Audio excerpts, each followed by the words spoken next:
Arestado ang isang Australiano matapos umunong mambugbog ng isang Koreano sa Makati. Arestado rin ang kasamahan niyang Armenian. Balitang hatid ni Von Aquino. Isang Australian ang inakusahan ng pambubugbog ng isang Korean sa isang bar and restaurant sa Makati City pasado alas 10 kagabi. Ayon kay Ivan Mendoza, isa sa mga kasama ng biktimang si June An Hyun, kasalukuyan silang kumakain nang dumating ang grupo ng suspect na si Steven Latehead sa bar. Sinapak umano at sinakal ni Latehead ang Koreanong si Hyun.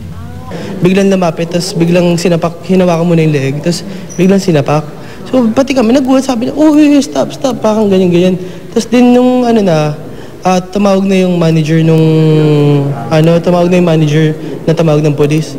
Kwento naman ng arresting officer na si PO1 Mark Anthony Angulo, hindi raw agad sumama ang grupo ni Latehead sa presinto. Sa pilitan din daw na kumukuha ng video ang grupo ng suspect habang sila iniimbestigahan kahit pa pinagbawalan sila ng mga pulis.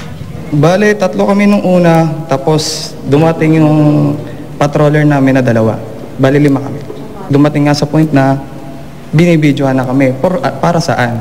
Masyado ba nilang kino-question yung credibility ng mga pulis natin?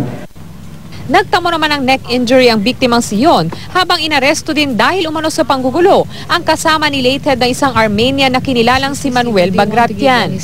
Hindi naman nagbigay ng pahayag ang suspect maging ang biktima. Naharap si Latehead sa reklamong physical injuries at alarm and scandal. Von Aquino, GMA News.